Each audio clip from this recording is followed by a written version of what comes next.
tentang tema maut atau kematian ini karena kita membahas apa yang Stephen Tong ajarkan ya.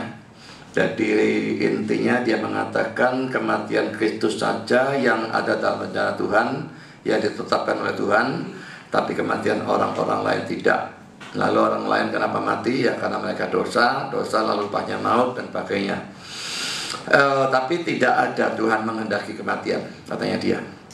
Saudara, ini sudah session yang ketiga ya. Dan dalam pembahasan tentang maut atau kematian ini, kebaktian pagi maupun sore saya samakan temanya. Biasanya saya bedakan ya, tapi ini saya samakan. Dan saudara mungkin merasa heran kok tahu-tahu nomor 12. Ya memang pertama ini sudah poin session yang ketiga ya. Kedua, sebetulnya poin 12 ini masuk khotbah kemarin. Cuma kemarin itu, minggu lalu itu pada kebaktian pagi, waktu saya khotbah selesai pada poin 11, mau masuk poin 12, lampunya mati. Jadi akhirnya ya saya percaya kematian listrik pun Tuhan tentukan ya. Bukan cuma kematiannya orang, kematian listrik juga Tuhan yang tentukan. Dia menghendaki itu dilanjutkan sekarang ya sudah. Akhirnya poin 12-nya terpaksa masuk dalam sesi yang ketiga. Jadi pada poin 1 sampai 11 saudara saya sudah membahas banyak ayat yang menunjukkan bahwa memang Tuhan menetapkan kematian. Kematian itu sudah pasti, tidak bisa dimajukan, dimundurkan, tidak bisa. Tuhan menetapkan itu dan pasti terjadi. Sekarang argumentasi yang ke-12 saudara, dan yang terakhir, bahwa kematian ditetapkan oleh Tuhan dan betul-betul ada di tangan Tuhan adalah Matius 10, sebetulnya ayat 28 ya, tapi saya bacakan mulai ayat 27 untuk melihat konteksnya sampai dengan ayat 31. Apa yang kukatakan kepadamu dalam gelap, katakanlah itu dalam terang, dan apa yang dibisikkan ke telingamu, beritakanlah itu dari atas atap rumah. Saudara, dengan kata-kata ini Yesus mengatakan kepada para muridnya apa yang dia secara diam-diam atau ya cuma dalam kelompok kecil ya memberitakan kepada murid-murid itu. Para murid harus memberitakan. Jadi ini suatu perintah untuk memberitakan Injil, memberitakan firman kepada dunia. Saya kira jelas bahwa perintah itu pasti melibatkan bahaya. Dan karena itu dia lalu nyambung dengan ayat 28. Dan janganlah kamu takut kepada mereka yang dapat membunuh tubuh, tapi yang tidak berkuasa membunuh jiwa. Takutlah terutama kepada Dia yang berkuasa membinasakan baik jiwa maupun tubuh di dalam neraka. Saudara, kalau ayat 28 ini dilihat sepintas lalu loh, manusia bisa bunuh tubuh tanpa kehendak Tuhan. Kelihatannya begitu ya. Cuma dibandingkan kalau manusia bunuh tubuhnya tok, kalau Tuhan tubuh dan jiwa masukkan neraka. Tapi kelihatan sepintas manusia bisa bunuh. Tapi Yesus tidak mengatakan demikian saudara, karena dia langsung melanjutkan dengan ayat 29. Bukankah burung pipit dijual 2 ekor seduit? Namun seekor pun daripada yang tidak akan jatuh ke bumi di luar kehendak Bapakmu. Kalau burung pipit tidak bisa mati di luar kehendak Bapa, kita juga pasti tidak bisa mati, tidak bisa dibunuh orang di luar kehendak Bapa. Lalu ayat 30, lebih tekankan lagi, dan kamu, rambut kepalamu pun terhitung semuanya. Sebab itu janganlah kamu takut, karena kamu lebih berharga daripada banyak burung pipit. Jadi konteks ini saudara meneguhkan kita pada waktu kita memberitakan Injil, ada bahaya, ada orang yang memusuhi, mau membunuh, menganiaya, apapun. Tidak perlu takut. Kalaupun mereka bisa bunuh, mereka tidak bisa bunuh jiwa. Di samping kalau bukan kehendak Tuhan, tidak bisa bunuh jiwa, tubuh juga. Jangankan tubuh, rontokkan rambut kita tidak akan bisa. Hal yang terkecil pun mereka tidak bisa lakukan kalau itu bukan kehendak Tuhan. Nah, kalau memang kehendak Tuhan bisa. Saudara, saya akan bahas saudara bahwa kata-kata di luar kehendak Bapakmu yang saya garis bawah itu ya, itu sebetulnya terjemahannya dalam King James, without your father, tanpa Bapakmu. Jadi kata kehendak dalam bahasa Yunaninya sebetulnya tidak ada. Sekarang saudara, saya berikan komentar dari beberapa penafsir tentang teks ini. Jamieson, Faustus, and Brown berkata demikian. Dan seekor pun dari mereka tidak akan jatuh ke tanah. Jatuh ke tanah itu dijelaskan kelelahan atau dibunuh. tanpa bapakmu.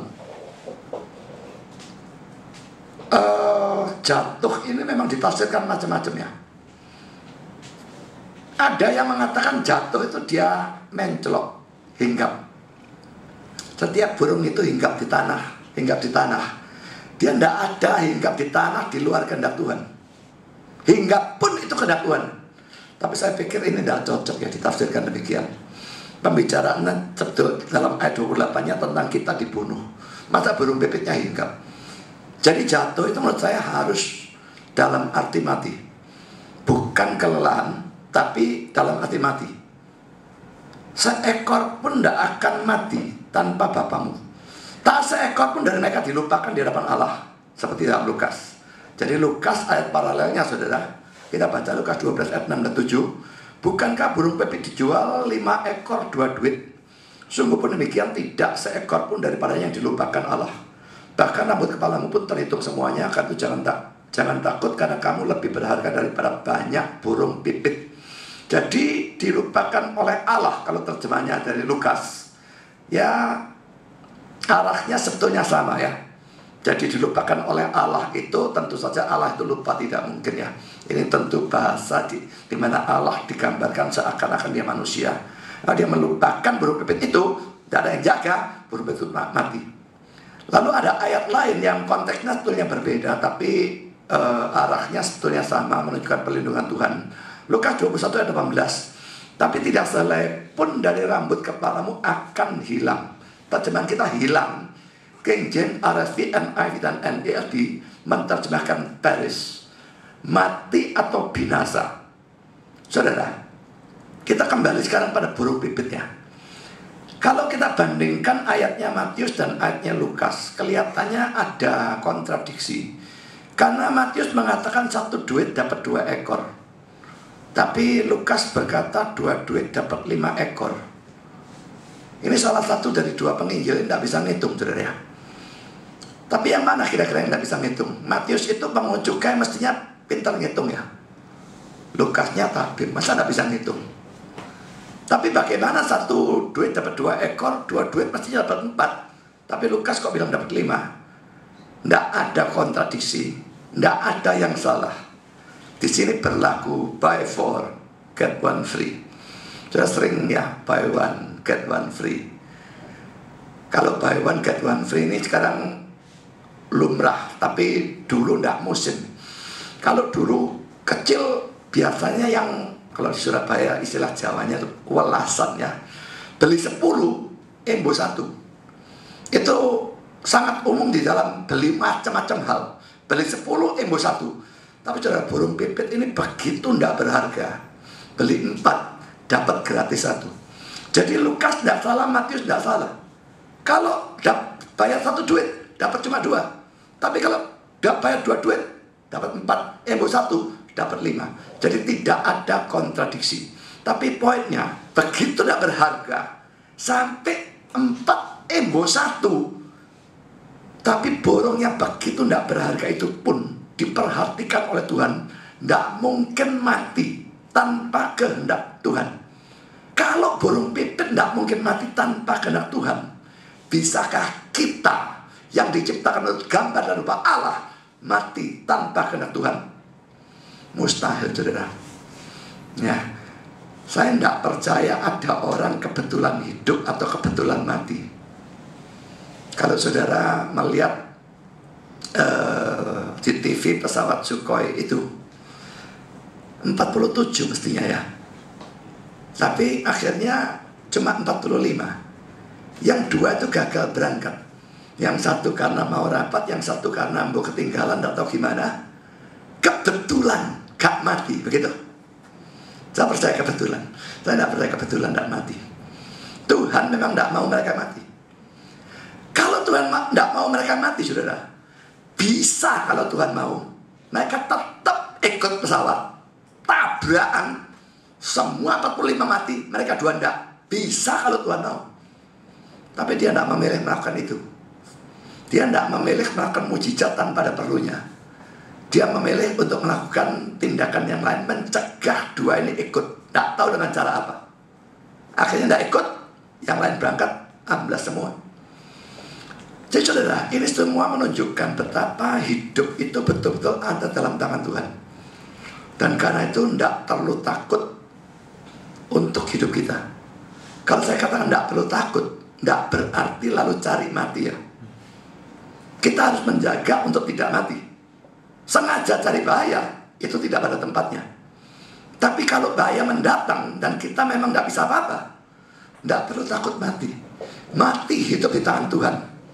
Orang tidak bisa bunuh kita. Tidak peduli dia pegang pistol, tidak peduli dia pegang senjata mesin, pegang meriam, tidak tahu apa saja, dia tidak akan bisa bunuh kita. Tangannya dia, jarinya dia dikendalikan oleh Tuhan. Mau narik picunya pistol, tidak akan bisa kalau Tuhan izinkan. Dan otaknya dia di dalam kendali Tuhan. Kalau tidak otaknya memerintahkan, tangannya tidak akan narik. Otaknya tidak bisa memerintah kalau bukan Tuhan mengizinkan. Jadi saudara, tidak perlu takut terhadap apapun. Tidak berarti boleh cari bahaya, tapi tetap tidak boleh takut. Semua dalam tangan Tuhan. Saya memberikan komentar dari Adam Clarke. Adam Clarke ini seorang Arminian haruan keras. Doktrin atau ajaran yang dimaksudkan untuk ditanamkan di sini adalah ini. Providensia alam meluas pada hal-hal yang paling kecil. Segala sesuatu secara terus-menerus ada di bawah pemerintahan dan penjagaan atau kepedulian Allah. Dan tak ada apapun yang terjadi tanpa kehendak atau izinnya. Maka jika ia mempedulikan burung pipit, betapa lebih lagi manusia, dan betapa lebih lagi jiwa yang percaya kepadanya. Tanpa Bapakmu, ini diambil terjemahan King James, tanpa kehendak Bapakmu. Dia tambahkan kata kehendak. Tes, bulis. Boleh memang kehendak ya. Kehendak atau rencana. Menurut Adam Clarke ditambahkan di sini oleh sederetan otoritas yang dianggap punya otoritas. Bapak-bapak gereja sebagainya, Origen, Koptik, semua bahasa Arab, Persik yang belakangan Koptik, semua bahasa Italia kecuali dua, Tertullian, Irenaeus, Cyprian, Novatian, dan bapak-bapak gereja Latin yang lain. Jadi ada banyak yang mendukung adanya kata bule atau kehendak itu di sana, tanpa kehendak Bapakmu. Tapi memang ada yang tidak punya kata itu. Jadi dia lalu melanjutkan, jika bukti ini dianggap sebagai tidak cukup untuk memberinya hak untuk masuk ke dalam teks, biarlah itu, kata bule itu ya, berada di sana sebagai kata yang dicatat miring dan bersifat penambahan. Perlu untuk membuat jelas arti dari bagian ini. Jadi saudara, atau itu memang ada, atau kalau tidak, tambahkan untuk memperjelas arti. Memang sering dalam Alkitab ada kata-kata yang kayaknya kurang jelas dan perlu ditambahkan. Saya kira dalam konteks ini sangat jelas bahwa kalau kita mau menambahkan kata kehendak, itu satu-satunya kata yang paling cocok di sana. Lalu dia melanjutkan. Ini saya heran saudara, orang Armenian bisa ngomong seperti ini ya. Segala sesuatu diatur atau diperintah oleh rencana Allah. Bagaimana Adam Clarke yang orang Armenian ini bisa mengeluarkan kata-kata yang sangat reform menurut saya. Bagian itu saja. Nanti kita melihat Armeniannya ya. Tapi sekarang ini dia sedang reform, sedang waras, kadang-kadang kumat gilanya. Itu adalah suatu penghiburan yang besar bagi mereka yang dicobai dan menderita. Kepercayaan tentang suatu providensia yang seluruhnya bijaksana dan mengarahkan merupakan suatu dukungan yang kuat di bawah kejadian-kejadian kehidupan yang paling menyedihkan. Tak ada yang lolos dari kepedulian yang penuh belas kasihan. Bahkan tidak hal-hal yang terkecil tentang mana ia bisa dikatakan hanya sebagai pencipta dan pemelihara. Apalagi mereka bagi siapa ia adalah Bapa, Juru Selamat, dan kebahagiaan yang tak ada akhirnya. Ya saudara, kalau kita percaya segala sesuatu memang ditentukan oleh Tuhan, diatur oleh Tuhan, ini memberikan kita damai yang luar biasa. Bahkan di tengah-tengah badai yang bagaimanapun, di tengah-tengah sikon yang sangat menakutkan, di mana orang biasanya panik, depresi, frustrasi, dan sebagainya. Tapi kalau kita percaya semua ditetapkan oleh Tuhan, semua diatur oleh Tuhan, dan dia mengatur itu untuk kebaikan kita, karena dia mengasihi kita, maka tidak ada hal Untuk mana kita perlu takut, khawatir, depresi, dan sebagainya. Doktrin ini begitu penting ya. Tapi repotnya apa, saudara? Mengerti, menerima doktrin ini di dalam kelas pada waktu segala sesuatu berjalan baik itu gampang. Tapi menerima, menghayati, mengaminkan pada waktu everything goes wrong, segala sesuatu berjalan salah, itu sama sekali tidak gampang. Tapi saudara akan jadi orang yang paling berbahagia menurut saya kalau saudara bisa mempercayai ini pada saat segala sesuatu kacau balau, pada saat mengalami penderitaan yang luar biasa, pada saat mengalami bahaya yang luar biasa. Dan saya percaya ini, di tengah-tengah bahaya apapun saya bisa tenang. Bukan cuma tenang, bahkan berbahagia, bersuka cita, memuji Tuhan, bersyukur, dan sebagainya. Sekarang sudah saya berikan komentar dari Albert Barnes. Dia berkata demikian, tanpa Bapakmu, yaitu artinya Allah Bapakmu membimbing dan mengarahkan kejatuhannya. Ia jatuh hanya dengan izinnya dan di mana ia memilih tempatnya. Jadi saudara, bukan hanya kapan burung pipit itu mati ya, tapi jatuhnya itu di mana, itu harus dengan izin Tuhan. Itu harus ada kehendak Tuhan. Tidak usah terlalu dibedakan antara izin dan kehendak. Karena kalau dia mengizinkan, mengapa dia mengizinkan? Berarti dia punya kehendak di sana. Kalau memang tidak menghendaki, dia tidak akan izinkan. Jadi kalau dia mengizinkan, berarti dia menghendaki itu. Tanpa kehendak Tuhan, tidak bisa burung pipitnya jatuh. Jatuhnya di mana? Dia menetapkan. Jatuhnya karena apa? Apakah karena ditembak? Atau karena diserang oleh binatang yang lain, burung lain lebih besar? Saya tidak tahu apa. Semua ditetapkan oleh Allah. Semua diatur oleh Allah. Saya mengutip orang yang namanya Carlson. Mungkin baru sekali dua kali saya pakai orang ini karena dengar dari banyak orang katanya bagus, penafsir baru tapi bagus. Ya sudahlah, saya coba pakai. Dia mengatakan demikian. Alasan ketiga untuk tidak takut adalah suatu argumentasi a fortiori. Jika providensia Allah begitu mencakup segala sesuatu, sehingga bahkan seekor burung pipit tidak jatuh dari langit, terpisah dari kehendak Allah, tidak bisakah Allah yang sama dipercaya untuk memperluas providensianya kepada murid-murid Yesus? Kedaulatan Allah tidak dibatasi hanya pada persoalan-persoalan hidup dan mati. Bahkan rambut kepala kita dihitung. Argumentasi ketiga dari Yesus terhadap rasa takut adalah persis kebalikan dari apa yang biasanya diajukan. Orang-orang berkata bahwa Allah peduli tentang hal yang besar, tapi tidak tentang detail-detail yang kecil. Tapi Yesus berkata bahwa kedaulatan Allah atas detail yang terkecil harus memberi kita keyakinan bahwa ia juga mengawasi atau mengarahkan persoalan-persoalan yang lebih besar. Saudara, ada kata asing tadi ya. Argumentasi a fortiori adalah argumentasi yang lebih kuat dari argumentasi yang telah diberikan sebelumnya. Saya kira untuk kalimatnya ini tidak terlalu penting. Tapi saya tidak mau saudara tidak mengerti kata itu, jadi kata itu saya jelaskan. Saya menekankan kutipan dari Carlson ini pada bagian akhir ya. Karena kata-kata dia benar memang. Dulu waktu sedang saya di dalam pertentangan dengan kalangannya Stephen Tong berkenaan dengan penetapan segala sesuatu termasuk dosa yang saya percayai karena memang merupakan doktrin reform dan saya yakin dasar Alkitabnya jelas dan sangat kuat. Mereka tidak.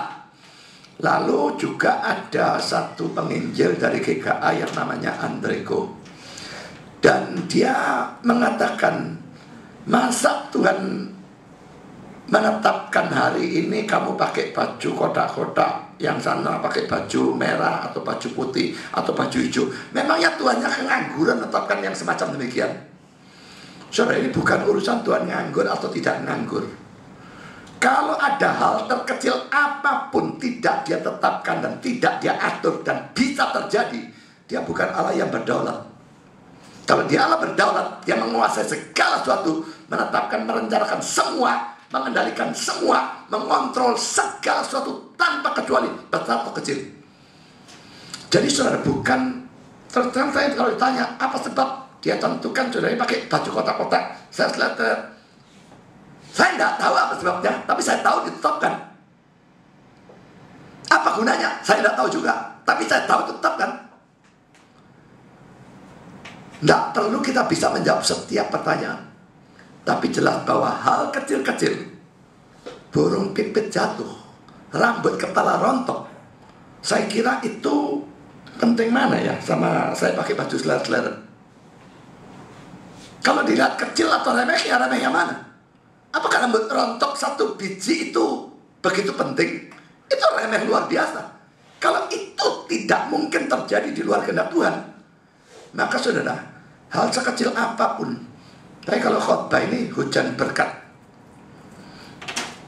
dari mulut saya, berapa tetes di dalam 1,5 jam saya khotbah, itu Tuhan tetapkan. Larinya pergi kemana, memberkati siapa, itu juga Tuhan tetapkan.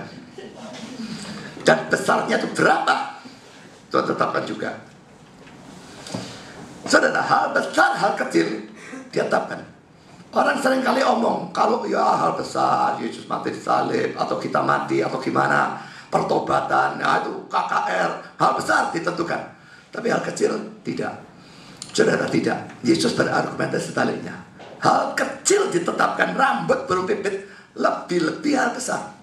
Jadi segala sesuatu ditetapkan oleh Tuhan. Kan saudara, saya berikan kutipan kata-kata Matthew Henry. Saya kira Matthew Henry ini reform. Dia mengatakan demikian. Sekarang Allah ini yang mempunyai perhatian seperti itu pada burung-burung pipit, karena mereka adalah makhluk-makhluk ciptaannya. Lebih-lebih lagi ia akan memperhatikan kamu yang adalah anak-anaknya. Jika seekor burung pipit tidak mati tanpa bapakmu, pastilah seorang manusia juga tidak. Seorang Kristen, seorang pendeta atau pelayan, sahabatku, anakku, seekor burung tidak jatuh ke dalam jerat seorang penangkap burung, ataupun oleh tembakan dari sang penangkap burung, dan tidak akan sampai di pasar untuk dijual, kecuali sesuai dengan pengarang dari Providensia. Tetapi rambut kepalamu pun terhitung semuanya. Ini merupakan suatu ungkapan yang bersifat peribahasa, menunjukkan catatan yang Allah buat dan pegang tentang semua perhatian tentang umatnya, bahkan tentang hal yang paling kecil dan yang paling kurang dipedulikan. Jika Allah menghitung rambut mereka, lebih-lebih lagi ia menghitung kepala mereka dan menjaga kehidupan mereka, hiburan atau pertolongan mereka, jiwa-jiwa mereka. Itu mengisyaratkan bahwa Allah lebih peduli pada hal itu daripada mereka sendiri mempedulikan hal ini. Mereka yang cukup mempunyai perhatian untuk menghitung uang dan harta benda dan ternak mereka, tidak pernah menghitung rambut mereka yang rontok dan hilang. Dan mereka tak pernah kehilangan rambut-rambut itu. Tapi Allah menghitung rambut dari umatnya, dan tak selai rambut pun dari kepala mereka akan binasa. Lukas 21 ayat 18. Tak akan ada rasa sakit yang terkecil akan dilakukan terhadap mereka, kecuali karena suatu pertimbangan yang berharga. Demikian berharga bagi Allah orang-orang kudusnya dan kehidupan dan kematian mereka. Saudara, kalau rambutnya dihitung, apalagi kepalanya. Kata-kata ini bagus sekali ya. Rambut kita, saya tidak tahu berapa ratus ribu, berapa puluh ribu, saya tidak ngerti.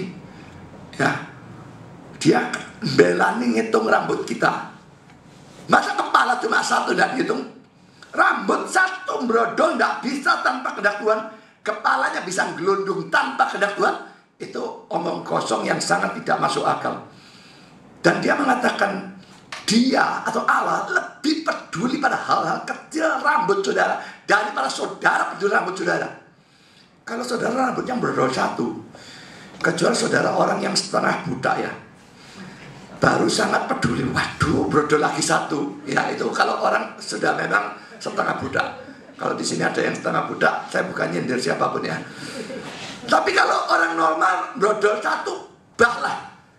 Saudara bangun tidur di ranjang ada rambut-rambut. Saya pernah hitung brodol berapa, lalu sisa berapa. Saya seumur hidup tidak pernah hitung. Sampai sekarang umur saya 57, 58. Tidak pernah satu kali pun saya hitung rambut saya yang tersisa ataupun rambut saya yang brodol. Tuhan itu berarti Tuhan lebih peduli rambut saya daripada saya peduli rambut saya.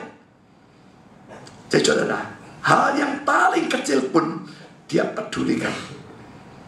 Penderitaan yang paling kecil pun dia pedulikan. Apalagi besar, apalagi hidup atau mati kita, kalau itu bisa terjadi di luar kehendak Tuhan, lucu. Jadi kata-kata Stephen Tong yang mengatakan hanya kematian Kristus dalam kehendak Tuhan, kematian orang lain tidak dalam kehendak Tuhan, lalu dalam kehendak siapa? Terjadi kebetulan, kehendak setan, kehendak orangnya sendiri. Saya tidak habis pikir. Dia ngomong seperti itu lalu dalam kehendak siapa? Itu saya ingin tanya kepada dia. Kalau bukan dalam kehendak Tuhan, kehendak siapa? Sangat lucu. Orang pintar sebetulnya, tapi aneh bisa mengajar sebegitu bodoh. Sekarang saya kutip kata-kata dari Spurgeon. Spurgeon ini orang baptis tapi dia Calvinis ya. Dia memegang seluruh 5 poin Calvinisme, bahkan juga doktrin tentang providensia yang mutlak. Allah menetapkan segala sesuatu, mengarahkan segala sesuatu, mengontrol segala sesuatu. Dia percaya itu. Dia berkata demikian, burung-burung itu sedikit nilai atau harganya, dan kamu merupakan pertimbangan yang jauh lebih besar daripada banyak dari mereka. Allah memperhatikan kematian dari seekor burung pipit, dan betapa lebih yang memperhatikan kehidupan dan kematian dari umatnya. Bahkan bagian terkecil dari kerangka tubuh anak-anaknya telah dicatat. Rambut kepala mereka dihitung dan didaftarkan. Dan sampai pada keadaan yang paling kecil, semua kehidupan mereka ada di bawah pengaturan dari Tuhan yang kasih. Kebetulan tidak ada dalam pengakuan iman kita. Ketetapan dari penjaga kekal mengatur atau memerintah nasib kita. Dan kasih terlihat dalam setiap baris dari ketetapan itu. Karena kita tidak akan mengalami kerugian atau kerusakan pada tangan manusia oleh tingkah laku yang sewenang-wenang, terpisah dari kehendak dan izin dari Bapa kita. Hendaklah kita siap untuk memikul dengan keberanian kudus apapun yang bisa dibawa oleh murka manusia kepada kita. Allah tidak akan membuang-buang atau memboroskan kehidupan dari salah satu dari tentaranya. Tidak selai rambut pun dari kepalanya. Saudara, kebetulan itu tidak ada dalam pengakuan iman kita. Tapi saudara, kalau saudara cari di konkordansi, dalam Alkitab ada beberapa kali muncul kata kebetulan. Saya periksa ada yang terjemahnya salah, tapi ada yang betul-betul artinya kebetulan. Lalu mengapa kalau dalam Alkitab ada kata itu? Spurgeon berkata kebetulan tidak ada dalam pengakuan iman kita. Kan saudara, perlu diingat ya, ayat-ayat Alkitab itu ada yang menyorot dari sudut pandang manusia, dan ada yang menyorot dari sudut pandang Allah. Misalnya Allah menyesal, itu sudut pandang manusia pasti. Allah tidak menyesal, itu sudut pandang Allah. Dan demikian juga kalau muncul kata kebetulan, itu sudut pandang manusia. Jadi bukan Alkitabnya salah, tapi dia berbicara dari sudut pandang manusia. Tidak usah heran, kata kebetulan muncul sudut pandang manusia. Apa itu benar? Tidak. Kebetulan pun diatur oleh Tuhan dari sudut pandang manusia. Oh, seolah-olah kebetulan.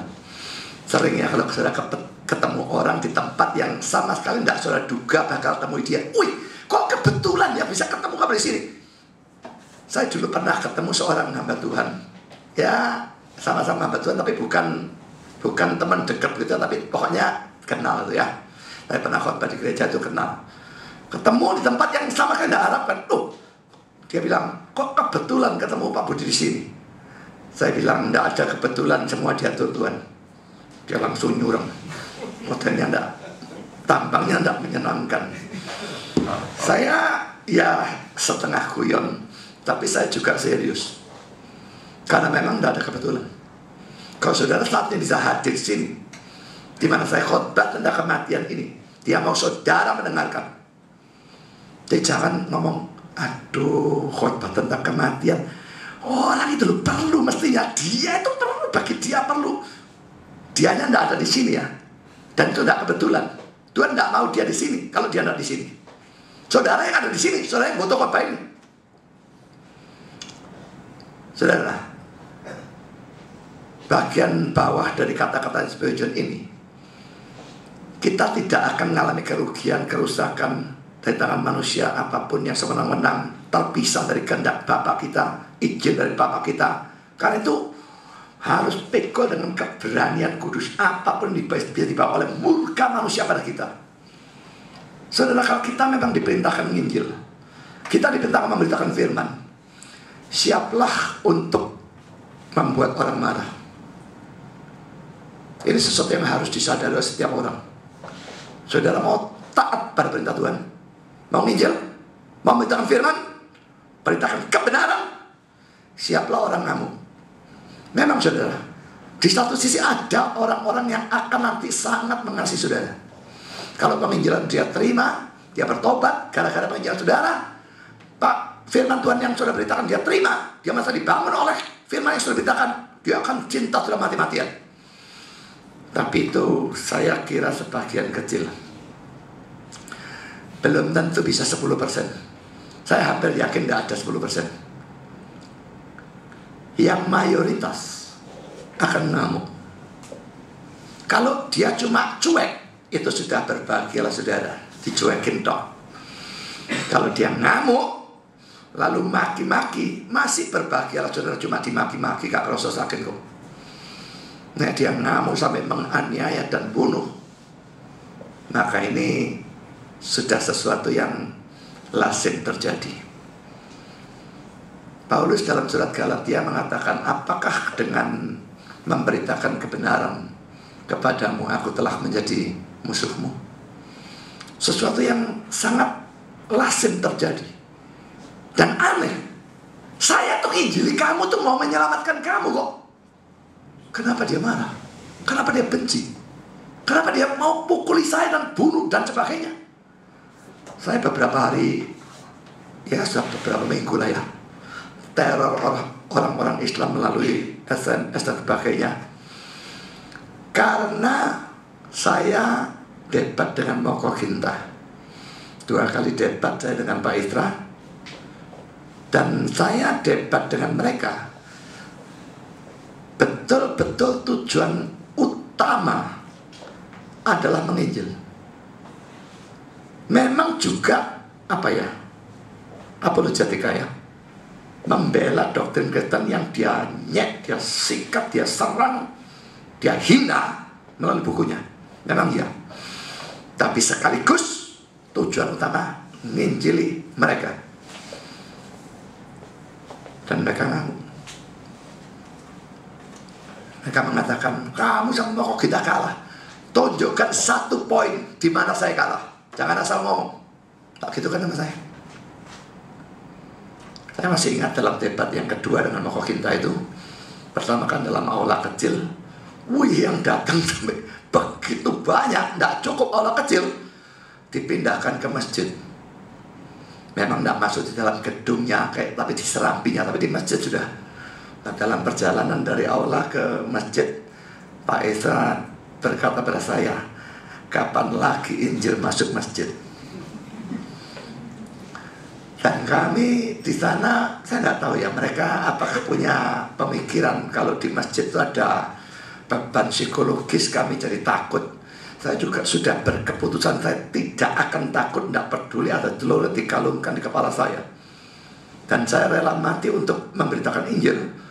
Di masjid pun kami berani bentak-bentak, ngamuk dan sebagainya.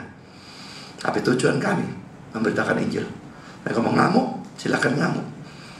Saya tidak takut mati. Pertama saya pikir kalau saya mati saya pergi ke surga. Kedua, kalau saya mati, saya tidak mungkin mati kalau tidak kehendak Tuhan. Kematian saya tidak di tangan mereka. Hidup mati saya tidak di tangan mereka. Mereka boleh kalungan celurit, mereka tidak akan bisa tarik celuritnya. Karena pikiran mereka pun dikendalikan Tuhan, dan tangan mereka pun dikendalikan Tuhan. Dan kalau Tuhan diizinkan gimana? Ya memang wayane mati, mau diapain?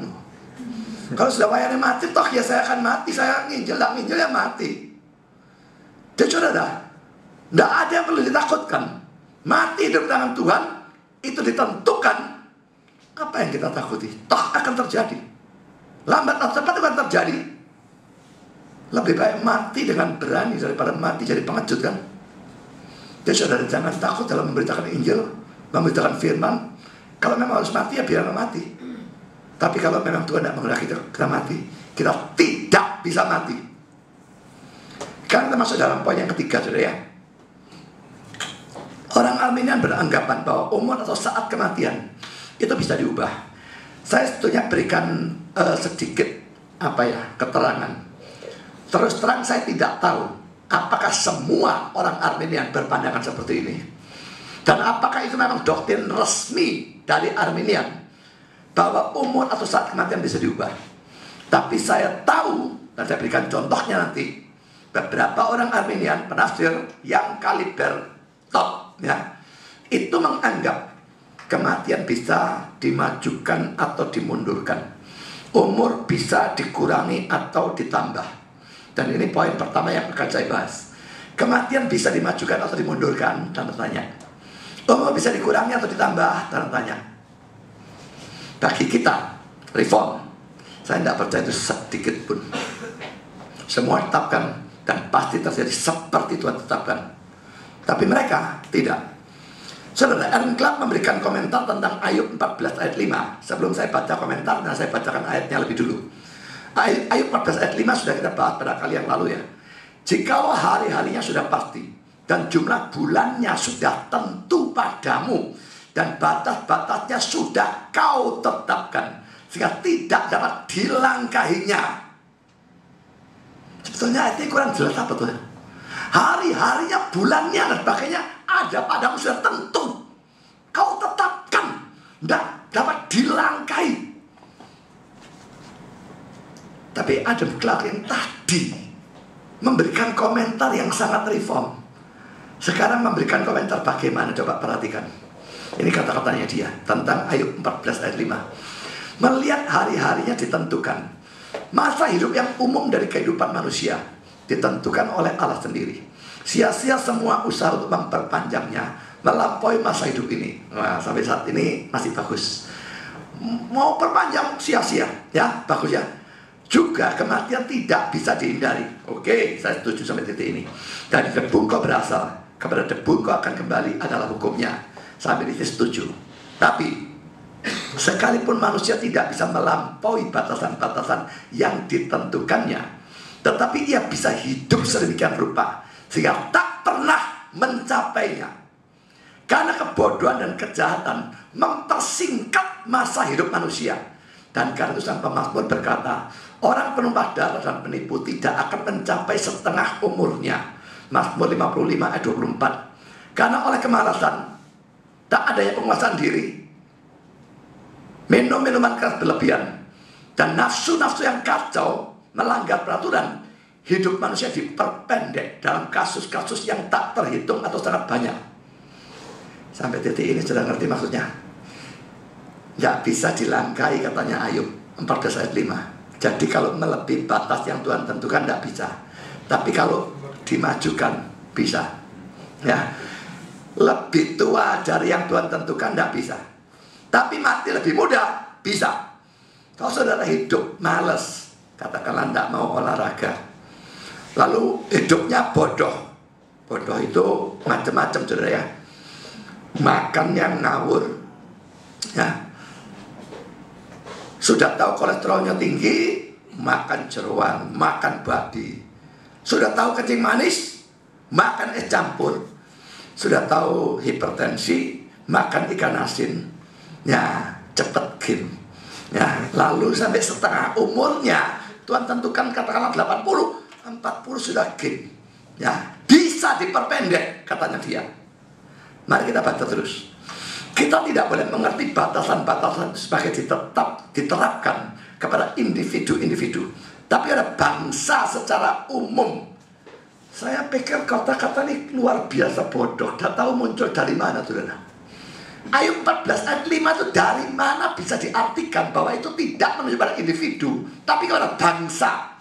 Dan kalaupun diterapkan kepada bangsa, lah kalau bangsa umumnya ditetapkan, ya individu termasuk di sana, kan? Apa bedanya?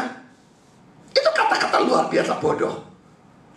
Lalu terus, saudara, mungkin tak ada kasus dalam mana Allah telah menentukan secara mutlak. Nah, sekarang tidak ada kasus dalam mana Allah telah menentukan secara mutlak bahwa umur manusia akan sepanjang ini dan tidak akan lebih atau kurang. Tadi yang tadi diomong di atas itu ditabrak frontal dengan kata-katanya di bawah. Anggapan yang bertentangan atau melibatkan atau mencakup hal-hal yang menggelikan yang sangat banyak. Jadi kalau kita tidak setuju pandangan dia, bahwa Tuhan memang tidak menentukan Saudara akan melibatkan hal yang menggelikan yang sangat banyak. Saudara, Mazmur 55:24, tapi Engkau ya Allah akan menjerumuskan mereka ke lubang sumur yang dalam. Orang penumpah darah dan penipu tidak akan mencapai setengah umurnya, tapi aku ini percaya kepadamu. Saudara, penafsiran ini bodoh. Orang ini padahal pintar, saudara ya, tapi memberikan komentar yang bodoh. Tapi anehnya Albert Barnes, yang biasanya dalam hal seperti ini lebih waras dari dia, dalam hal ini memberikan penafsiran tentang Mazmur 55:24 dengan kata-kata yang kurang lebih sama dengan komentar Ellen Clark tentang ayat 14 ayat 5 ini. Dia bahkan memberikan contoh orang yang merokok, nah mati sebelum waktunya. Ya, jadi diperpanjang tidak bisa, diperpanjang tidak bisa. Clark mula-mula berkata diperpanjang tidak bisa, diperpanjang tidak bisa, tapi pada bagian akhir mengatakan Tuhan yang menentukan. Jadi saudara, ini betul-betul gila ya. Kalau dikatakan Allah menentukan secara mutlak, umur manusia kepadanya tidak akan lebih atau kurang. Jadi dua-dua dibantah. Tidak ada penentuan itu. Berarti ya, nah kalau tidak ada penentuan, apa yang lebih dan apa yang kurang? Kurang dan lebih dari apa? Yang jelas dia tidak percaya penentuan. Dan Albert Barnes percaya bisa diperpendek. Saudara, saya berikan komentar Matthew Henry tentang Mazmur 55:24 yang setengah umur itu ya. Apa maksudnya, saudara? Saya sebetulnya tahu maksudnya tanpa membaca tafsiran dia. Tapi saya ingin saudara lihat, bukan cuma saya yang ngomong demikian, Matthew Henry mengatakan demikian. Mereka adalah orang-orang penumpah darah dan membunuh orang-orang lain. Dan karena itu Allah dengan adil akan membunuh mereka. Mereka adalah orang-orang penipu. Dan sekarang Allah akan memotong mereka pendek. Jadi umurnya potong pendek ya. Sekalipun bukan dari apa yang merupakan hak atau milik mereka, tetapi dari apa yang mereka harapkan atau perhitungkan. Ngerti maksudnya, saudara? Maksudnya, saudara, dengan kata lain, ini cuma setengah umurnya itu dari sudut pandang manusia lagi. Saudara, ini sesuatu yang sangat penting ya. Mengapa bisa Arminianisme tabrakan dengan Calvinisme? Karena dalam Alkitab ada ayat-ayat dari sudut pandang manusia, ada ayat dari sudut pandang Tuhan. Kalau kita tidak bisa bedakan yang mana, terjadi segala macam kekacauan dan penafsiran yang kacau balau. Setengah umur ini jelas sudut pandang manusia. Kalau sekarang saya lihat orang yang masih sehat, umurnya masih 25, tapi dia hidup secara tolol, naik sepeda motor, kebut-kebutan, tabrakan, duar, mati. Maka dari sudut pandang saya sebagai manusia, aduh, seharusnya dia bisa umur lebih panjang. Tapi tolol, benda karu-karuan, mati sekarang, umurnya diperpendek. Tapi dari sudut pandang Tuhan, kalau dia mati umur 25, itu ketentuan Tuhan. Tidak ada ceritanya diperpendek. Jadi saudara, kita harus membedakan sudut mana. Lalu saudara, Mazmur 139 ayat 16 ini ditafsirkan oleh The Bible Explicit Commentary. Sebelum saya baca tafsirannya, saya bacakan dulu ayatnya. Matamu melihat selagi aku bakal anak, dan dalam kitabmu semuanya tertulis hari-hari yang akan dibentuk sebelum ada satu pun daripadanya. Ini tempoh sudah saya juga pakai sebagai argumentasi ya. Jadi dalam kitab Tuhan, kitab ini cuma simbol ya. Tuhan tidak punya kitab. Kita saja pakai komputer, dia pakai kitab gimana. Dalam kitab Tuhan semua tertulis hari-hari yang akan dibentuk. Belum ada satu pun, belum terjadi apapun. Menurut Tatriga, dia sudah tetapkan semua. Sekarang saudara, bagaimana penafsir ini mengomentari ayat ini? Dia berkata demikian. Tapi Tuhan melakukan lebih daripada merancang dan membentuk tubuh kita. Ia juga merencanakan dan menentukan hari-hari kita. Ayat 16. Ini mungkin mencakup panjangnya kehidupan. Ayat 14 ayat 5. Dan tugas-tugas yang ia inginkan untuk kita lakukan. Efesus 2 ayat 10, Filipi 2 ayat 12-13. Ini bukanlah sejenis fatalisme atau predestinasi tanpa hati atau perasaan. Karena apa adanya kita dan apa yang ia rencanakan bagi kita datang dari hati Allah yang penuh kasih. Mazmur 33 ayat 11. Dan merupakan yang terbaik yang ia punya untuk kita. Roma 12 ayat 2. Jika kita hidup secara bodoh, kita bisa mati sebelum waktu yang Allah tentukan. Tapi anak-anak yang setia dari Allah tidak bisa mati sampai pekerjaan mereka dilakukan atau diselesaikan. Saudara, ayat-ayat referensi yang dia berikan itu cuma ini yang saya anggap ada masuk akalnya, karena itu saya berikan di sini. Tapi yang ini ya, Filipi 2, kalau ayat yang saya berikan kan tadi sudah ya. Tapi Filipi 2 ini tidak cocok. Mazmur 30:13 tidak cocok. Roma 12 ayat 2. Saya tidak ngerti kenapa ayat itu jadi referensi. Saya lihat sama sekali semua tidak cocok. Yang cocok cuma Efesus 2:10. Karena kita ini buatan Allah, diciptakan dalam Kristus untuk melakukan pekerjaan baik yang dipersiapkan Allah sebelumnya, yang mau supaya kita hidup di dalamnya. Saudara, poinnya ya, orang ini mengatakan seperti ya Clark dan Albert Barnes tadi, kalau kita hidup secara bodoh, kita bisa mati sebelum waktunya yang Tuhan tentukan. Tapi anak-anak yang setia dari Allah tidak bisa mati sampai pekerjaan mereka dilakukan terus diselesaikan. Saudara, kalau kata-kata yang terakhir itu benar. Kalau saudara jadi orang Kristen dan saudara mau umur panjang, jangan melayani apa-apa. Selama pekerjaannya belum mati, saudara tidak mati. Tapi kalau umur panjang, kalau pengen cepat mati, rajinlah, giatlah, mati-matianlah di dalam melayani Tuhan. Kerjaan sudah cepat mari, cepat pulang juga.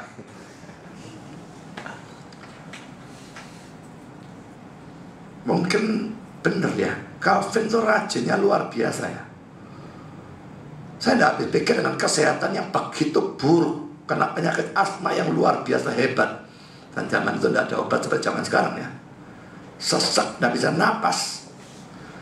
Dia bisa menyelesaikan pekerjaan begitu banyak. Saya hidup 10 kali lipat hidup saya 10 kali umur saya, reinkarnasi misalnya, saya tidak akan bisa mencapai seperti dia sampai.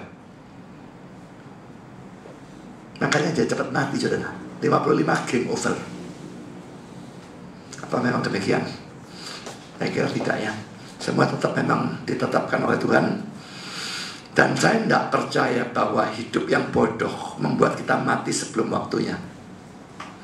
Tidak berarti bahwa kita boleh hidup bodoh. Hidup bodohnya tetap salah.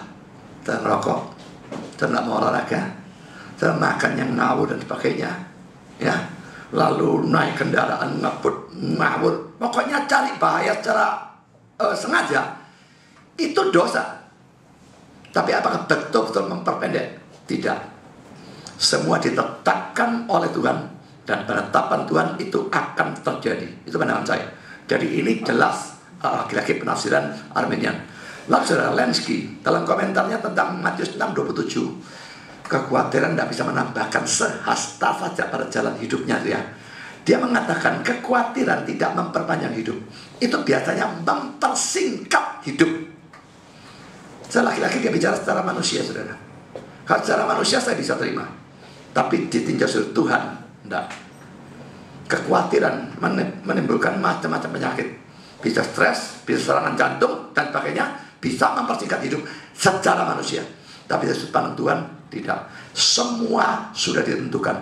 Bukan cuma matinya, di mana dia mati, caranya dia mati, semua Tuhan tetapkan. Dan Tuhan atur, semua mesti terjadi.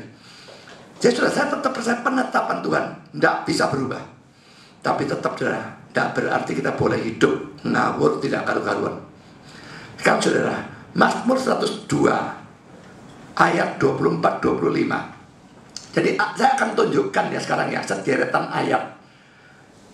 Sekarang ayat-ayat yang memperpendek umur. Nanti ada ayat yang umurnya diperpanjang. Bagaimana caranya?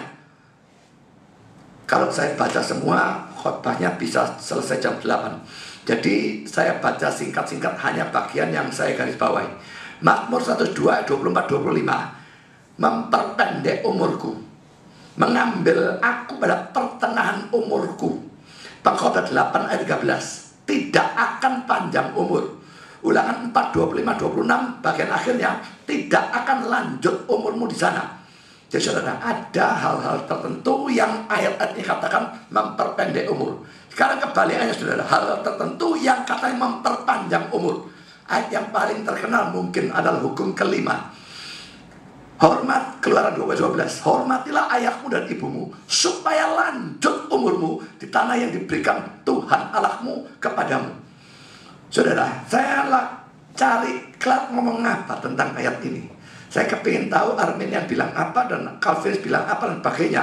Adam Clark berkata, supaya lanjut umurmu, ini seperti sang Rasul amati, Efesus 6 ayat 2, adalah perintah atau hukum yang pertama pada mana Allah telah menambahkan suatu janji. Dan karena itu kita bisa belajar dalam ukuran tertentu betapa penting kewajiban ini dalam pandangan Allah. Kewajiban menghormati orang tua, ya. Dalam Ulangan 5:16 dikatakan, dan baik keadaan. Dan karena itu kita boleh menyimpulkan bahwa akan buruk keadaannya dengan orang-orang yang tidak taat. Dan tidak ada keraguan bahwa kematian-kematian yang terjadi sebelum waktunya dari banyak orang-orang muda merupakan konsekuensi yang bersifat penghakiman dari ketidaktaatan mereka kepada orang tua mereka. Kebanyakan dari mereka yang sampai pada akhir atau kematian yang sebelum waktunya harus mengakui bahwa hal ini maksudnya hormat orang tua itu ya, bersama-sama dengan pelanggaran sabat merupakan penyebab utama dari kehancuran mereka. Saudara, kalau muncul sabat ini lagi dari mana ya? Saya tidak ngerti. Logika dia dalam Nasir kok tahu-tahu muncul sabat. Hukumnya bicara hukum kelima, bukan hukum keempat. Kenapa tahu-tahu sabat? Menurut saya, saudara, mengapa saya cari Clark dalam hal ini? Tadi waktu Ayub berkata itu ayat 14 ayat 5, tidak bisa dilangkai. Dia berkata, oke, umurnya ditentukan, melampaui tidak bisa, tapi mati lebih dulu bisa. Mestinya ayat seperti ini, hormati ibu bapakmu supaya lanjut umurmu. Mestinya dia kalau konsekuen, kalau konsisten, dia menafsirkan dengan taat kita umurnya bisa melampaui batas yang Tuhan kehendaki. Mestinya. Tapi aneh, dia tetap ngomong mundur. Kalau kita tidak taat, mundur. Kenapa dia tidak ngomong kalau kita taat, melampaui? Akhirnya mengatakan panjang umur. Nah saudara, sekarang sederetan ayat yang bisa panjang umur ya. Ulangan 4 ayat 40, supaya lanjut umurmu. Ulangan 5 ayat 33, lanjut umurmu. Ulangan 6 ayat 1 dan 2, supaya lanjut umurmu. Ulangan 11 ayat 89, supaya lanjut umurmu. Ulangan 11 ayat 18 sampai dengan 21, supaya panjang umur dan umur anak-anakmu. Ulangan 22 ayat 6 dan 7, maksudnya supaya baik keadaanmu dan lanjut umurmu. Ulangan 25 ayat 15, supaya lanjut umurmu. Ulangan 32 ayat 46 47, akan lanjut umurmu di tanah. 1 Raja 3 14, memperpanjang umurmu. Mazmur 91 14 dan 16, dengan panjang umur, ya. Lalu Amsal 3 1 dan 2, panjang umur dan lanjut usia. Amsal 9 11, umurmu diperpanjang dan tahun-tahun hidupmu ditambah. Bagian ini karena sangat eksplisit. Umurmu diperpanjang, tahun-tahun hidupmu ditambah. Saya lihat Clark ngomong apa tentang ayat ini. Buku tafsiran Adam Clark, seluruh Alkitabnya 3 volume gini. Dan dia mengomentari ayat ini dengan berkata demikian, perbuatan jahat memperpendek kehidupan manusia oleh suatu keharusan dari konsekuensi, dan oleh konsekuensi yang sama kebenaran memperpanjangnya. Saya bisa melihat orang ini dalam beberapa komentar yang saya ambil dari tadi. Ini omongannya saling tabrakan, tidak karu-karuan. Tadi mula-mula melampaui tidak bisa, memperpendek bisa, ya. Tapi lalu berkata tidak ada penentuan Tuhan. Sekarang bilang bisa memperpendek, bisa memperpanjang. Lalu ya tidak tahu, dia mungkin waktu itu sudah tua barangkali waktu nulis ini ya. Dan zaman itu tidak ada komputer, saudara ya. Zaman sekarang kalau saya mau mengecek, saya dulu nulis apa tentang ayat itu, tinggal lihat komputer dia, wah meriksanya gimana caranya. Tapi saudara, masa begitu hal seperti itu bisa tidak ingat? Rasanya aneh ya. Bertentangan semua tafsirannya, tidak karu-karuan. Jadi sangat banyak ayat mengatakan dengan hidup sesuai kehendak Tuhan, umur diperpanjang. Sebaliknya, hidup jahat, umur diperpendek. Sekarang saya berikan ayat yang menggabungkan dua-dua. Amsal 10 ayat 27, takut akan Tuhan memperpanjang umur, tapi tahun-tahun orang fasik diperpendek. Ulangan 30 ayat 17 sampai dengan 20, tetapi jika hatimu berpaling, tidak nurut ya, maka ayat 18-nya, pastilah kamu akan binasa, tidak akan lanjut umurmu. Lalu ayat 19 dan 20 itu, aku memanggil dan pakainya, lalu orangnya nurut ya, pilihlah kehidupan mengasihi Tuhan, ayat 20, maka hal itu berarti hidupmu dan lanjut umurmu.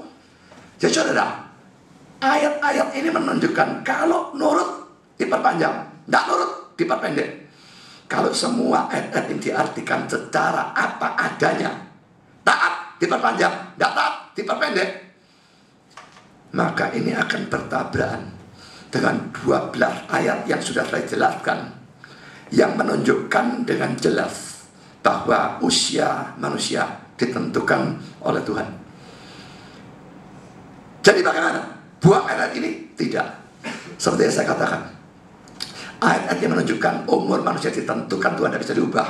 Itu ayat dari sudut pandang Tuhan. Ayat-ayat yang seperti ini seolah-olah bisa ditambah, seolah-olah bisa kurangi, itu dari sudut pandang manusia.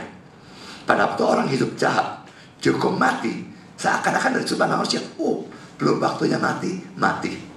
Orang bunuh diri, waduh, belum waktunya mati, bunuh diri.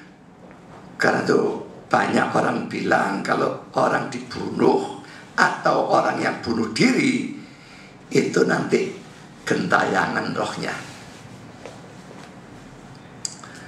Saya kemarin nonton TV, ini TV kabel ya, di Singapura itu ada hotel atau rumah sakit, saya lupa ya, namanya Changi. Nah dulu bekasnya, tempatnya tentara Jepang waktu mereka mengalahkan Singapura dari Inggris. Siksa orang di sana, ada ruang penyiksaan, orang dibunuh dan sebagainya. Lalu akhirnya belakangan jadi rumah sakit, lalu belakangan ditinggal. Sekarang terbengkalai mangkrak dan dianggap tempat yang paling haunted di seluruh dunia. Haunted itu angker apa ya? Ada setannya itu ya, pokoknya kira-kira seperti itu, angker ya, ada hantunya ya. Jadi lalu sekelompok orang masuk, wah, melihat ini melihat itu, tempat macam-macam. Saya tidak tahu, kalau pengen pergi Singapura mampir di sana, tapi semua orang Singapura akan bilang itu tempat yang paling buruk untuk didatangi.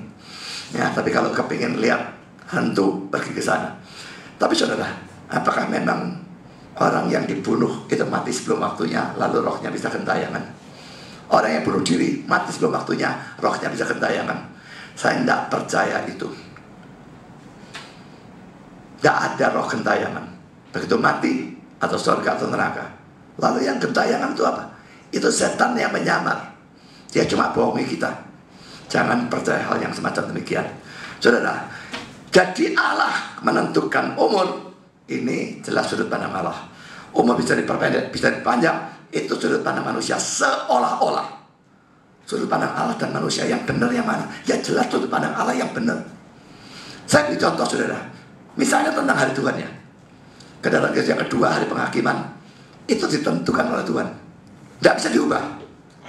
Mari kita lihat Kisah 17 ayat 31. Karena ia telah menetapkan suatu hari pada waktu mana ia dengan adil menghakimi dunia oleh seorang yang telah ditentukannya. Ini jelas penghakiman akhir zaman. Kedatangan Yesus yang kedua itu mestinya berdekatan ya. Datang, dia melakukan pengadilan. Itu ditentukan harinya oleh Tuhan. Tidak bisa diubah. Tapi saudara, ayat yang di bawah ini 2 Petrus 3:12, yaitu kamu yang menantikan dan mempercepat kedatangan hari Allah. Loh, kok bisa dipercepat? Ditentukan apa enggak? Matius 24, 21, 22. Sebab pada masa itu akan terjadi siksa yang dahsyat seperti yang belum pernah terjadi sejak awal dunia sampai sekarang, dan yang tidak akan terjadi lagi. Dan sekiranya waktu yang tidak dipersingkat, maka dari segala hidup tidak akan ada yang selamat. Akan tapi oleh karena orang-orang pilihan, waktu akan dipersingkat. Saudara, yang teks di atas Kisah 3:17, hari Tuhan ditentukan, itu sudut pandang Allah. Yang di bawah dipercepat, itu sudut pandang manusia. Karena syarat Yesus datang kembali, Injil tersebar. Kalau orang-orang pada tidak mau nginjil, Injilnya tetap di Yerusalem, Yudea, ya Yesusnya tidak akan balik biarpun 1 juta tahun. Tapi dengan mereka nginjil, lah syaratnya terpenuhi, lalu Tuhannya bisa datang. Jadi karena itu dengan menginjil dan sebagainya, kita mempercepat kedatangan dari Allah. Tapi sudut pandang manusia, saudara, dari sudut kita seakan-akan kita mempercepat. Tapi saudara, semua dalam penentuan Tuhan, tidak ada yang bisa diubah. Jadi saudara, tidak ada yang kontradiksi ya. Lalu saudara, satu pesan pada waktu memikirkan umur panjang atau pendek. Saya tidak tahu saudara kepingin yang mana. Saudara kepingin yang mana? Panjang apa pendek? Panjang itu tidak kenaan saudara ya. Saya lihat ayah saya sampai umur 97 lebih baru mati. Tuh rasanya ngenas melihat dia ya. Saya mikir, Tuhan jangan sampai saya setua itu. Tua sampai 200, kalau saya sehat kayak Hercules saya mau ya. Tapi tidak ada yang kayak gitu saudara. Kalau saya kok lebih baik lebih pendek saja, tapi jangan hidup model seperti itu. Aduh, menyedihkan. Padahal ayah saya sampai detik-detik terakhir tergolong orang sehat betulnya ya. Hanya karena kecelakaan pada saat-saat terakhir itu baru langsung drop ya. Tapi untuk umur 97 dia waktu itu sangat sehat sebetulnya. Bagus sekali untuk umur 97. Tapi tetap saya tidak kepingin mengalami seperti itu ya. Apa mau gunanya hidup selama itu? Tapi kalau pendek terlalu nemen juga, kita gimana ya? Saya pikir saat ini ya, saya bisa betul-betul mengaminkan kata-kata yang diucapkan oleh Paulus. Bagiku hidup adalah Kristus dan mati adalah keuntungan. Dulu saya tidak pernah bisa mengaminkan itu saudara. Cepat mati lah, kepingin enak, cepat mati enak masuk surga lah. Tapi sekarang saya melihat, kalau saya mati, lalu gereja ini gimana? Saudara Cahaya itu pernah mengatakan, kalau Pak Budi mati, tidak ada yang ganteng, yang ngadepi orang-orang sesat. Saya pikir saya satu-satunya ya yang nulis itu sampai mendetail ngadepi orang-orang sesat segala macam golongan, tak serang habis-habisan, menyebabkan saya menjadi orang yang sangat banyak musuhnya. Saya ambil pusing. Dan saya bilang kalau Pak Budi mati, siapa sih ganteng ini? Sehingga ditinjau dari sudut itu saya kepingin hidup. Tapi kalau saya harus mati, ya puji Tuhan juga, saya pergi ke surga. Betul-betul saya saat ini bisa mengaminkan saat sukanya Tuhan lah. Tapi saya tetap juga kepingin hidup, karena saya melihat gereja-gereja tetap masih membutuhkan tenaga saya, pikiran saya, karunia saya. Cuma saya tidak mau minta dari Tuhan. Kalau dia anggap waktunya, ya sudah, silahkan panggil pulang. Saudara, waktu mikirkan umur panjang atau pendek, ingat ayat ini, Pengkhotbah 8, 12, 13. Walaupun orang yang berdosa dan yang berbuat jahat 100 kali hidup lama, namun aku tahu bahwa orang yang takut akan Allah akan beroleh kebahagiaan. Sebab mereka takut terhadap hadiratnya. Tapi orang yang fasik tidak akan beroleh kebahagiaan, dan seperti bayang-bayang ia tidak akan panjang umur, karena ia tidak takut terhadap hadirat Allah. Jadi yang penting adalah kebahagiaan. Apa gunanya saudara umurnya sampai 150 atau 200 kalau saudara tidak bahagia? Kalau tidak ada sukacita, dan terlebih lagi kalau hidup sepanjang itu tidak ada manfaatnya bagi Tuhan dan bagi sesama. Lebih baik umur 55 mati seperti Calvin daripada umurnya sampai 99 seperti tokoh yang keempat dari Saksi Yehova. Presiden yang keempat itu mencapai 99 baru mati. Umur panjang, kerjanya menyesatkan orang. Calvin pendek 55, karyanya luar biasa dan betul-betul memuliakan Tuhan. Saudara, panjang pendek tidak jadi masalah, tapi bagaimana saudara melewatkan yang panjang atau pendek. Mau gunakan betul-betul untuk Tuhan dan untuk sesama. membuang ego, hidup untuk dunia dan sebagainya. Buang itu semua. Hiduplah untuk Tuhan, hiduplah untuk sesama. Karena hal yang kedua, doa. Apakah itu bisa mengubah umur kita? Menunda kematian kita? Seolah-olah bisa, saudara ya. 2 Raja 20 ini ayat teks yang terkenal tentang Hizkia ya. Pada hari-hari itu Hizkia jatuh sakit dan hampir mati. Lalu datanglah Nabi Yesaya bin Amos dan berkata kepadanya, bagilah firman Tuhan, sampaikanlah pesan terakhir pada keluargamu, sebab engkau akan mati, tidak akan sembuh lagi. Dah, tidak ada syarat apapun, mati. Lalu Hizkia memalingkan mukanya ke arah dinding dan dia berdoa pada Tuhan, Tuhan ingatlah kiranya bahwa aku telah hidup di hadapanmu dengan setia dan dengan tulus hati, dan bahwa aku telah melakukan apa yang baik di matamu. Kemudian menenangkan Hizkia dengan sangat. Tapi Yesaya belum lagi keluar dari pelataran tengah, tiba-tiba datang firman Tuhan kepadanya, Talib, katakan pada Hizkia, raja umatku, bagilah firman Tuhan, Allah Daud, Bapak leluhurmu, telah kudengar doamu dan telah kulihat air matamu. Sesungguhnya aku akan menyembuhkan engkau. Pada hari ketiga engkau akan pergi ke rumah Tuhan. Aku akan memperpanjang hidupmu 15 tahun lagi. Yesaya 38 ayat 1-5 boleh dikatakan sama. Ya, saya tidak akan bacakan. Saudara, saya kira sangat banyak orang, khususnya yang Armenian, yang pasti akan cepat kali tangkap ayat ini sebagai dasar bahwa doa bisa mengubah umur. Doa bisa mengubah rencana Allah. Tapi saudara, benarkah di sini terjadi perubahan rencana Allah, khususnya berkenaan dengan umur Hizkia? Saya tidak percaya hal itu, dengan alasan sebagai berikut. Pertama, saudara, poin A. Kitab suci menyatakan bahwa doa yang dikabulkan oleh Tuhan hanyalah doa yang sesuai kehendak atau rencana Tuhan. 1 Yohanes 5:14. Dan karena itu dalam berdoa kita harus menyesuaikan dengan rencana Tuhan kalau bisa, kalau kita tahu rencananya. Kalau enggak, setidaknya doa itu dengan berserah pada rencana Tuhan.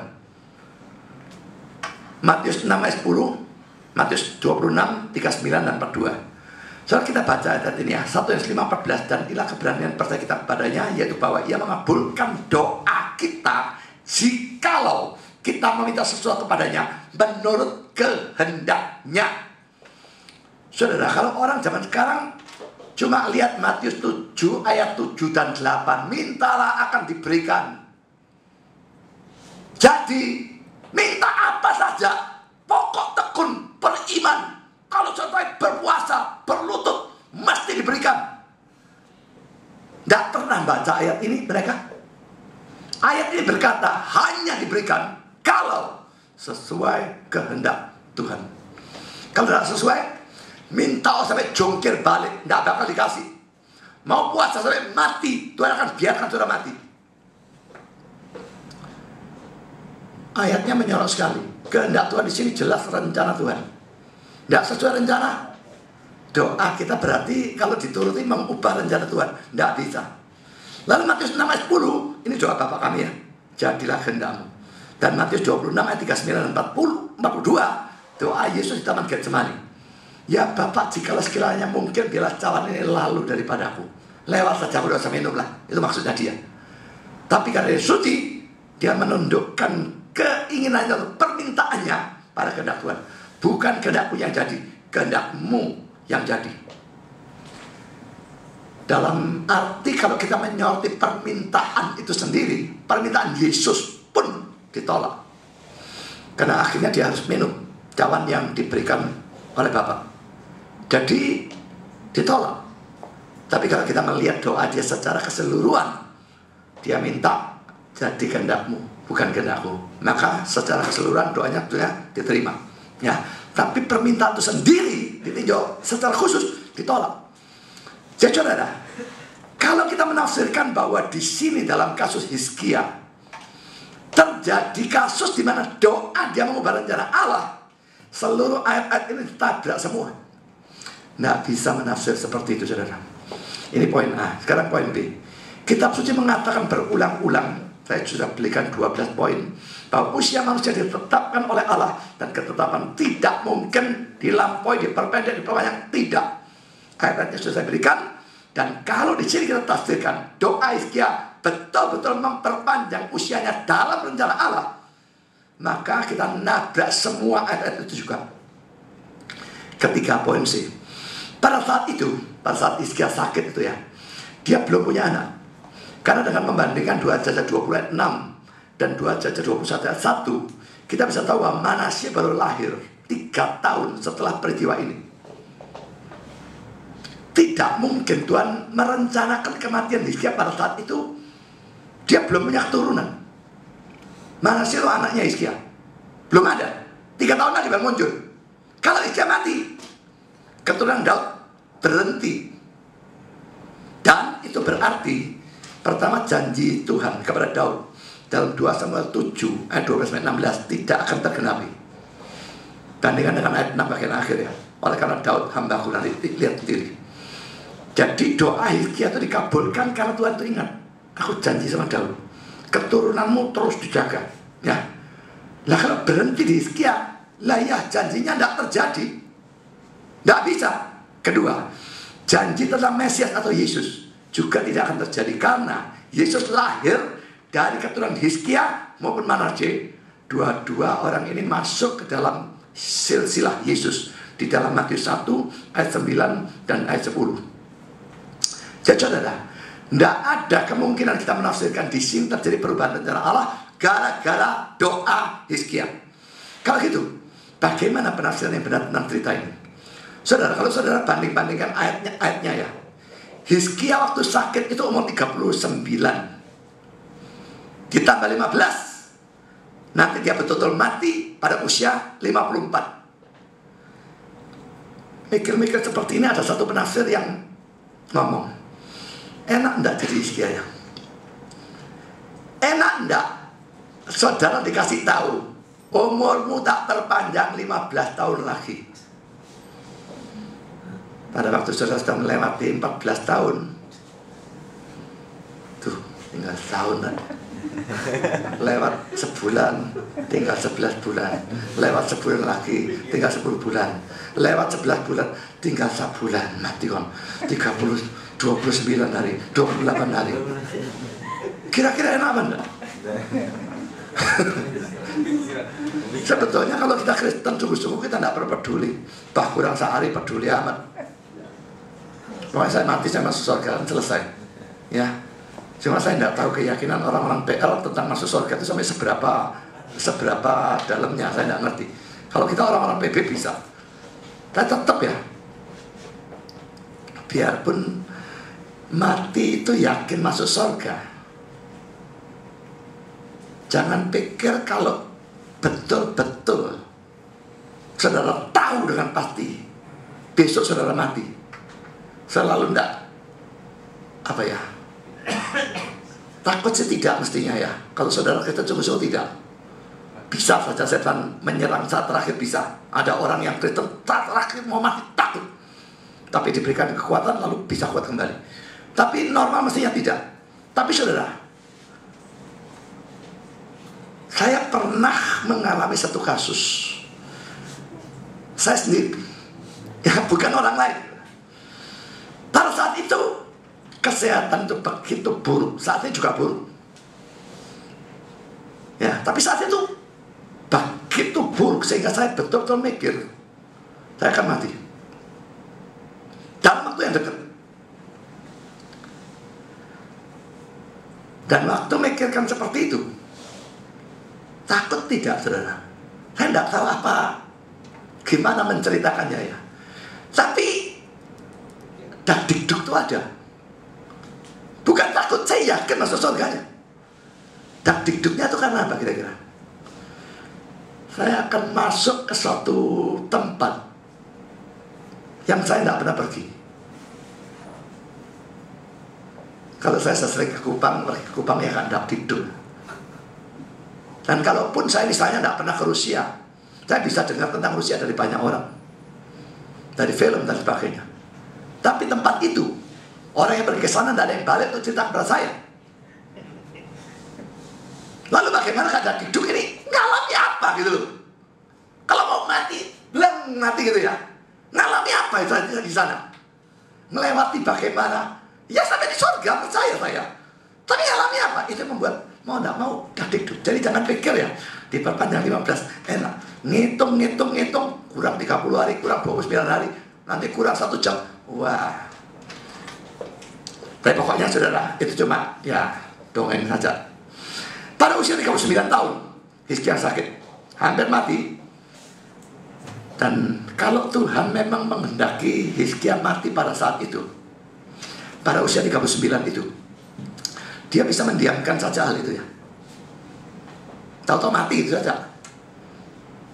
Tapi ternyata dia kirim Yesaya untuk beritakan kematiannya. Kenapa kok diberitakan?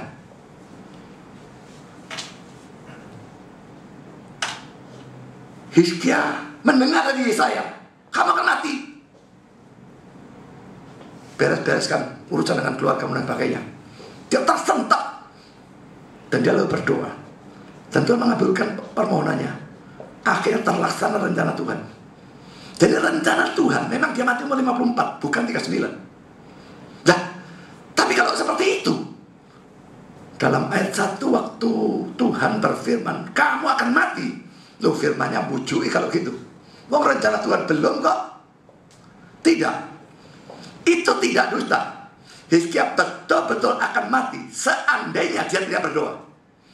Penyakit yang dia derita, penyakit yang mematikan, dia memang akan mati kalau tidak berdoa. Tuhan justru tidak mau dia mati saat itu. Maka dia berkata, kamu akan mati. Menyentakan dia. Tuhan sendiri juga mendorong Hizkia berdoa. Tuhan mengabulkan doanya. Tambah 15 tahun. Yang terjadi betul-betul rencana Tuhan. Jadi di sini tidak ada perubahan rencana. Betul-betul Hizkia mati sesuai rencana Tuhan. Saya ingin berikan beberapa komentar tentang kasus Hizkia. Pertama, I.J. Young berkata demikian, kecuali ada intervensi khusus, Hizkia akan mati. Hanya intervensi yang bersifat mujizat dari Allah bisa melepaskan sang raja. Dan ini tidak akan dilakukan oleh Allah, kecuali sang raja lebih dulu berpaling kepadanya dalam permohonan. Demikianlah Hizkia harus belajar betapa hidupnya sepenuhnya terletak di tangan Allah. Jadi kelihatannya dia menganggap bahwa semua ini tujuannya supaya Hizkia itu bergantung kepada Tuhan. Memang ya, raja punya kuasa, punya kekayaan, merasa wah, semua dia yang menentukan. Dengan peristiwa ini dia akan sadar, bukan tergantung aku. Kalau Tuhan mau ambil aku, dia ambil aku. Jadi membuat hidupnya lebih ditundukkan kepada Tuhan, lebih rendah hati dan sebagainya. Sadar betapa fananya dia. Dan itu penting kita semua sadari. Poin B, I.J. yang berkata demikian, Allah telah mendengar doa sang raja. Doa tidak menggerakkan Allah untuk mengubah rencananya, karena ia adalah seorang yang tak berubah. Tapi sekarang Allah menyatakan rencananya kepada Hizkia. Tambah 15 tahun itu rencananya, itu yang dinyatakan. Ya. Tapi bukan perubahan rencana. Sekarang poin C, Calvin berkata demikian. Tetapi kelihatannya aneh bahwa Allah setelah mengucapkan satu kalimat atau hukuman atau vonis, lalu setelah itu digerakkan seakan-akan oleh suatu pertobatan atau penyesalan, lalu membaliknya. Karena tidak ada apapun yang lebih bertentangan dengan sifat alamiahnya daripada suatu perubahan rencana. Saya menjawab, sekalipun kematian diancamkan terhadap Hizkia, tetap Allah tidak menetapkannya, tetapi menentukan dengan cara ini untuk menguji iman Hizkia. Karena itu kita harus menganggap bahwa ada syarat yang diberikan secara tidak langsung dalam ancaman itu. Karena kalau tidak, Hizkia tidak akan mengubah oleh pertobatan atau doa ketetapan Allah yang tidak bisa terubah. Tapi Tuhan mengancamnya dengan cara yang sama seperti ia mengancam Gerar karena mengambil cara, Kejadian 2:3, dan seperti dia mengancam Niniwe, Yunus 1 ayat 2 dan 3 ayat 4. Allah mengancamkan kematian Hizkia karena ia tidak mau Hizkia mati. Dan demikianlah kita harus menganggap bahwa ada syarat tersembunyi yang harus dimengerti, yang jika tidak langsung dimengerti oleh Hizkia, pasti dimengertinya belakangan. Saudara, sama seperti Yunus ya, dia pergi ke Niniwe, 40 hari lagi kota itu mengembalikan. Tidak ada syarat apapun, kecuali kamu bertobat. Tidak ada. Tapi syarat itu harus ada tersembunyi. Karena kalau Allah memang mau menghancurkan 40 hari setelahnya, saudara, dia tidak perlu ngomong. Sodom dan Gomora, apakah diberi utusan? Tidak ada, langsung dihancurkan. Kalau dia memang mau hancurkan ini, dia bisa lakukan itu. Tapi dia tidak. Berikan Yunus 40 lagi, kota ditunggang balikan. Kaget orang bertobat. Allah memang rencananya mereka bertobat. Dia tidak jadi menghancurkan. Memang rencananya tidak menghancurkan. Di sini sama. Ada syarat yang tersembunyi, tidak diucapkan, tapi harus dianggap itu ada. Hizkia, kamu akan mati. Penyakit membawa kematian, kecuali kamu bertobat, berdoa. Pada waktu berdoa, betul terjadi. Kata-kata tidak diucapkan, tapi harus dianggap ada. Karena kalau tidak, maka kita betul-betul menafsirkan ada perubahan rencana, dan itu mustahil. Ada Allah mengubah rencana. Sudah dalam teologi Armenian tidak heran ya, Allah mengubah rencana itu sudah biasa. Dalam teologi orang reform, Allah mengubah rencana itu menurut saya bau penghujatan. Dia dulu waktu membuat rencana, dia tidak tahu kalau bakal diubah. Kalau dia tahu bakal diubah, di sana diubah. Kenapa di sini baru diubah? Sama sekali tidak masuk akal. Lah, saudara, tentang Hizkia, saya kepingin tahu komentarnya Adam Clark. Ternyata aneh. Di sini orang ini jadi bagus, saudara.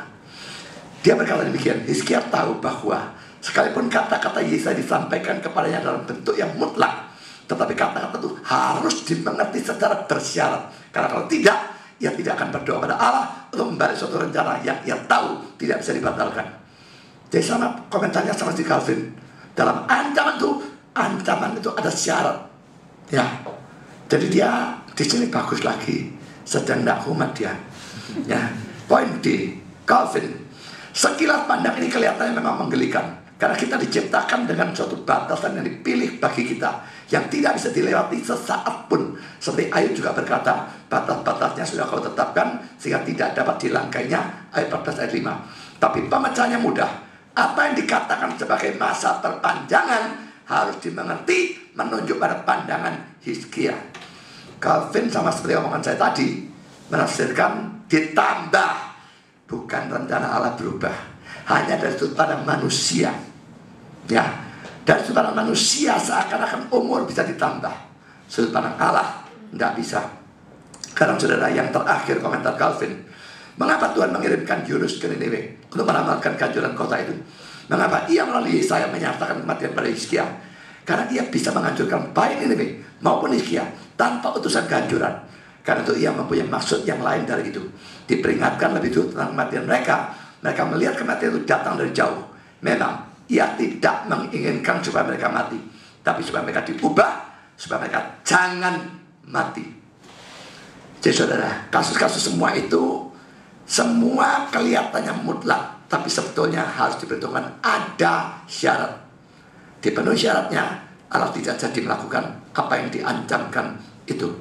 Jadi saudara, dalam poin ini saya sudah menghancurkan semua ayat-ayat yang kira-kira bisa dipakai oleh orang-orang untuk mengatakan bahwa umur tidak ditentukan. Bisa diperpanjang, bisa diperpendek. Saya babat semua. Tadinya saya sudah berikan ayat-ayat Allah menentukan. Sekarang saya babat semua ayat-ayat yang kelihatannya mengajarkan sebaliknya. Tapi saya belum selesai. Jadi ada session yang akan datang melanjutkan bagian ini. Karena kelihatan setan membunuh, kebetulan membunuh, dan sebagainya. Apa ini? Ya, itu akan saya jelaskan pada kali yang akan datang. Tapi saat ini cukup sudah tahu, kematian ditetapkan. Tidak bisa diubah oleh apapun. Repotnya, saya tidak tahu ditetapkan kapan. Kalau matinya nanti malam, atau lagi 1 jam, atau lagi setengah jam, siapkah saudara? Kalau saudara belum percaya Kristus, saudara belum siap. Terima Kristus sebagai juru selamat, baru saudara siap. Saya sudah percaya. Apakah saudara sudah melakukan pelayanan yang memang merupakan bagian saudara? Menggunakan karunia saudara dan pakai untuk Tuhan semaksimal mungkin. Kalau kematian itu menjemput, bisa menghadap Tuhan dengan Wah, tegak toh. Dingklu izin. Karena hidup maupun pelayanan yang selama ini tidak sesuai kehendak Tuhan. Selamat tapi tidak bawa jiwa. Selamat tapi tidak melayani. Saudara, ingat kematian bisa datang kapan saja. Tidak perlu naik Sukhoi untuk bisa mati. Saya barusan menyaksikan ke film lagi di TV kabel, kecelakaan 2 pesawat. Satu Boeing 727 atau 737, yang satu pesawat kecil Cessna paling-paling. Tabrakan di udara, duar, ambruk di San Diego, mengambrui daerah yang padat penduduk. 137 penumpang di kedua pesawat mati, plus 7 orang di darat mati. Bayangkan saudara, mati diambrui pesawat. Nggak naik Sukhoi dia, tapi dia diambrui Boeing 737 atau 727. 7 orang di darat mati. Nggak naik pesawat, diambrui pesawat. Mimpi apa saudara? Kematian bisa datang dengan cara yang tidak terbayangkan. Dan jangan pikir saudara muda tidak bisa mati ya. Di sini banyak yang muda-muda. Belum tentu saudara tidak mati lebih dulu dari saya. Memang kemungkinannya sih saya mati lebih dulu ya, tapi belum tentu. Banyak orang muda-muda mati, banyak kok. Jadi saudara, siaplah menghadapi kematian. Itu pasti datang. Tinggal cuma tunggu waktu, lambat atau cepat. Siapkan diri saudara. Tuhan memberkati saudara. Amin. Mari kita berdoa. Bapa di surga, terima kasih Engkau sudah pimpin serta berkati dalam sepanjang acara firman. Dan kami sudah melanjutkan pembahasan tentang kematian. Kami sudah tahu bahwa kematian ditetapkan oleh Tuhan dan tidak bisa diubah oleh apapun. Dan ayat-ayat yang seolah-olah menunjukkan kematian bisa diubah saatnya, apakah dimundurkan atau dimajukan, sudah kami pelajari juga. Dan itu tidak menunjukkan bahwa kematian tidak ditentukan. Dalam faktanya kematian memang Engkau tentukan dan tidak bisa berubah. Kami tidak tahu kapan, tapi tolong kami siap. Engkau yang tahu Tuhan apakah kami siap atau tidak. Siapapun dari kami yang belum siap, biarlah Engkau bicara kepada orang itu dan menyuruhnya, membuatnya untuk siap dengan percaya pada Kristus. Bagi kami yang sudah percaya pada Kristus, biarpun kami sudah selamat, kami punya bagian pelayanan yang Engkau kehendaki untuk kami lakukan. Tolong kami menyadari hal itu, mengetahui apa pelayanan itu, dan tolong kami melakukannya dengan segiat mungkin, supaya pada saat Engkau memanggil kami pulang, kami bisa menghadap Engkau dengan kepala tegak, dengan yakin bahwa oleh kasih karunia Tuhan, kami bukan hanya telah percaya pada Kristus dan kami telah diampuni, tapi juga oleh kasih karunia Tuhan, kami telah menjalankan semua bagian pelayanan yang Engkau berikan kepada kami. Terima kasih Bapa, dalam nama Yesus kami berdoa. Amin.